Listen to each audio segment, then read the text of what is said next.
Hello? You're right, Christian Prince. Hey, how are you? Yeah, I'm good. God bless you. I managed to get one of my Muslim friends to come to the live. She's watching now, but she can't call you herself because she's kind of a bit afraid of her identity being like, found out from, her voice.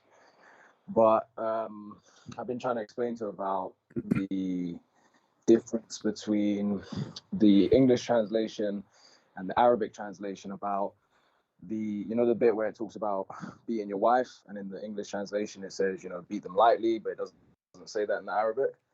So I was wondering if you'd be able to like go over that for her. Yeah. So she's watching right now? Yeah, she's watching. All right. So if we, I hope she's listening. If we go in the hadith, the reason for this verse actually, because a man, he did beat his wife because he was trying to rape her, force her into sex. And in the hadith it says, Aisha, when she came to Aisha, she said to Muhammad, look at her clothes. I have the hadith in the screen right now. She looked at Aisha, she said, the woman, she showed her her husband beating, and she showed her a green spot in her skin caused by beating. And then it says it is the habit of ladies to support each other. Now, is light beating happen cause a spot in the skin? Obviously. Is that what light beating is? And Muhammad, he took the side of the man. This is Sahih Muslim, hadith number 5825. Very authentic. Or we can show it from other books too. So Muhammad, he did not say to the man, why you beat her? In fact, Muhammad, so now we prove that this is not the light beating. Muhammad, he said, don't beat them until you break their bones.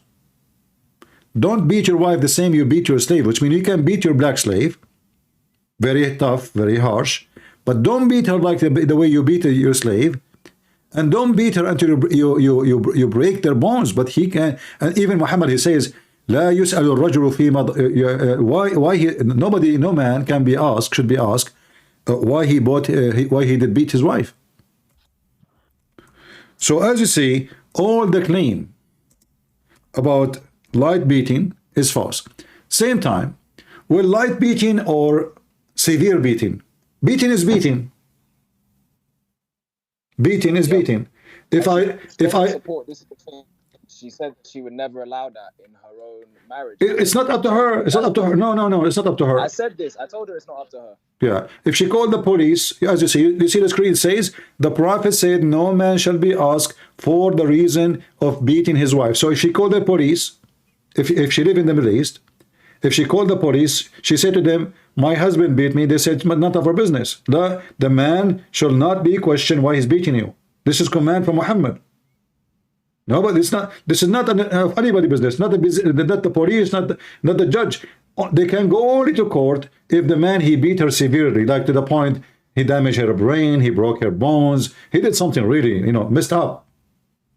But normal beating, leaving marks in the skin, as you see, Muhammad, he said, no man shall be asked why he is beating his wife.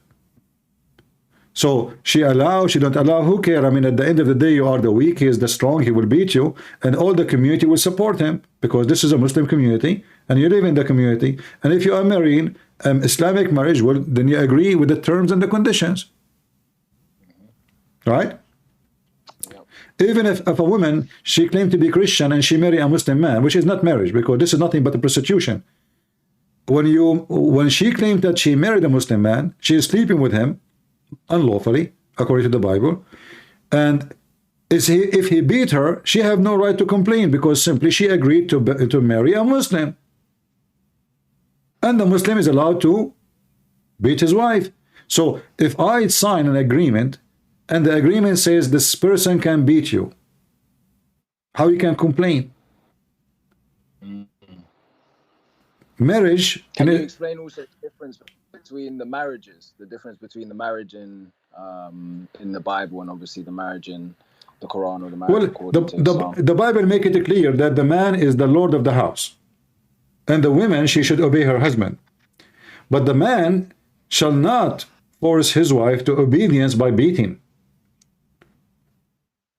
The Bible allows divorce in the case of fornication, but fornication in the Bible not only is about somebody sleeping with somebody else. Fornication is one of them broke the command, which is the promise he made in front of God. Like a man, he separated his wife, he decided to go and leave her. That is a form of fornication, because this is sin against God. Fornication in the Bible, like the Bible says, the earth committed fornication, but we know that earth don't have sex. So the earth commits fornication, that's mean a great sin against God. And if a man, he leave his wife, that is a fornication. If the woman, she go leave her house, this is fornication. Any kind of a breaking the promise between the wife and the husband in front of God, because in Christianity, the marriage is not only between a man and a woman, but God is there. And what the Bible says, what is united by God cannot be separated by man. So when you enter into marriage, the Bible uses the word echad, which means unity. It's not marriage. It is unity. So you became one. So the Bible says that the man, he leave his parents and he join his women and they become one. So in Christianity, marriage is about one unity of two people forever. However, it's possible for divorce if they broke the command of God. The man, he is the Lord of the house, but the Lord, his job is the same as the Bible says. As Christ, he gave himself to the church. Man, love your wife, the Bible says. Love your wife. And right away the Bible compare loving the wife the same as the Messiah love your church. Love the church. So what he did, the Messiah, he loved the church, he gave himself to the church, which means us. So the man, his job as a provider, as a protector, as a necessity for the house, and the women, her job as to be a loving, loyal, the same as her husband is loving to her. The man, he give himself and his life to his wife, and the wife, she returned that by doing the same. So it's an exchange of love and a promise and loyalty. It's not one way. The man, he cannot marry a second wife. Why? Because that's it. There's loyalty. There's decency. I belong to you, you belong to me, we're done. I'm not going to look outside, you will not look outside, and the one of us who look outside, he will be punished by God. So marriage in Christianity is just one man, one woman, for a very simple reason, because a person who is seeking love, one woman is enough for him. A man who is seeking lust, no woman can satisfy him. So Muslims are not seeking love, they are seeking lust. More women is more lust, not more love. And in fact, multi-marriage causes a lot of destruction in the family. You know, when I was a kid, you know, Muslim kids, they come to my house, I play with them with my bike, etc. I go to their house. So once I was in the house of one of the kids, and he starts saying bad language to his brother. And he was saying the F word to his mother. I said to him, how you say that, you stupid? Isn't it his mother is your mother? He said, no. It was shocking for me. Because me as a Christian, I never saw such a thing. What do you mean? Isn't he your brother? He said, yeah. I said, how is your brother? But she's at your mom.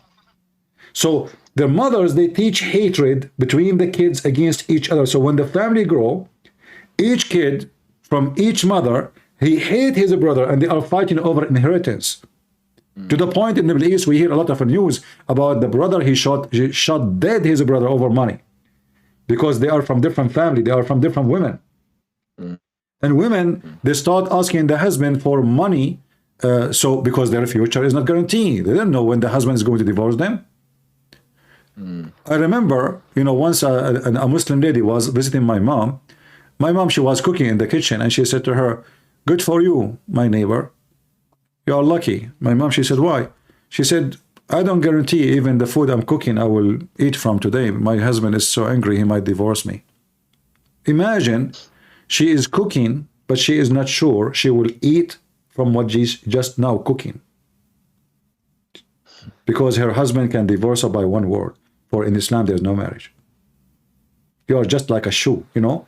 I go to the store, I buy a new shoe, I throw the old one. As simple as that. I don't want you. Get out. Even dogs are treated better. In fact, in America, if you beat a dog, you go to jail. Is that correct? Yep. If you beat a woman in Islamic country, you are what? You are a good man. You are doing the right thing. It's your job. So even in the countries where they are not even going by the law of God anyway, but still they respect dogs more than Muslims respect their women. Once I want to go out and I have a screen door and there's a dog sleeping just behind my screen door. I push the door slowly. He don't want to move. He park. What do I want to do with this dog? You know, like, he don't want to go. He don't want to go. I can push him. I can, you know, he can do it. Like, I mean, I'm not scared of the dog, but I was afraid that they will say he is harming a dog. So I called the police. The police, they came to him and they start speaking to His Majesty. Please, can you please move? You know, and they brought some candies and etc. And then they put steering around his neck and they took him and it took like I was late almost an hour for my work. Just because His Majesty didn't want to leave my door. So if this is a Muslim woman and the husband, he decided to kick her out, who is going to stop him? No police, nobody. He put his foot in your back and he will throw you out. So if this lady, she is saying she will not allow it, well, if she live in the West, maybe she can, because she can call the police. But he, as a man, according to his religion, he can beat you. And the word lightly, the word lightly is not exist in the Quran. The word lightly is not there. You know, actually, I challenge any Muslim, if she knew any Muslim who speak Arabic, to call me and show me the word lightly.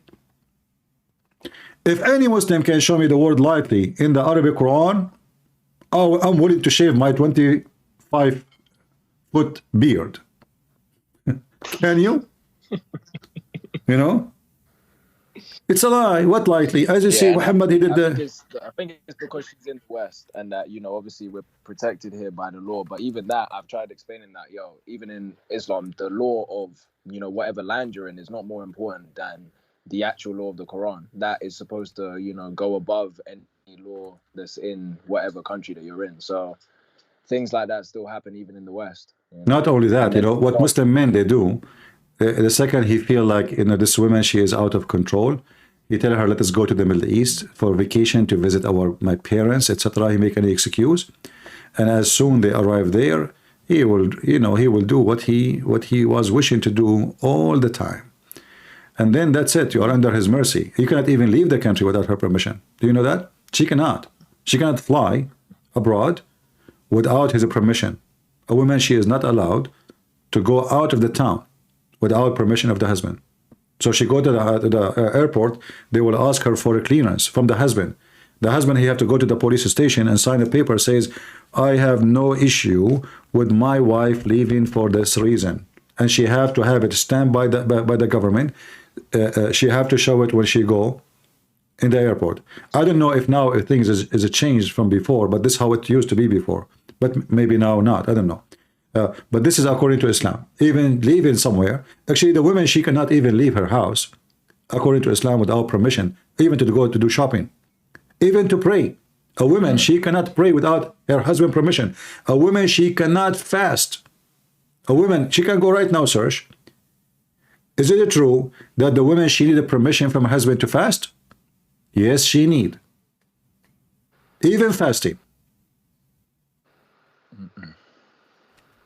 I'm glad you're showing the one on the screen now. That's the one I was looking for the other night to show her. This is like, because she was saying, oh, you know, they can't just beat, you know, first word was they can't beat at all. And then it turned to, oh, they can't just beat for no reason. And I said, there is a reason. There's a reason given, which is rebellion. Rebellion, you know, if you're, you know, rebelling against your husband, that's the reason. Anything. If he said to you, make tea, and you did not make tea, he will beat you. That's what I'm saying. It's subjective. Rebelling is whatever the man wants it to be, you know. Actually, the word there is used is nushud.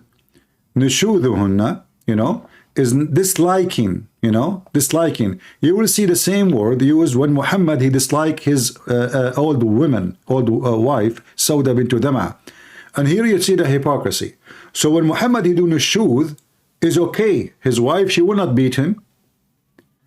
In that verse, the one was doing nushud is Muhammad.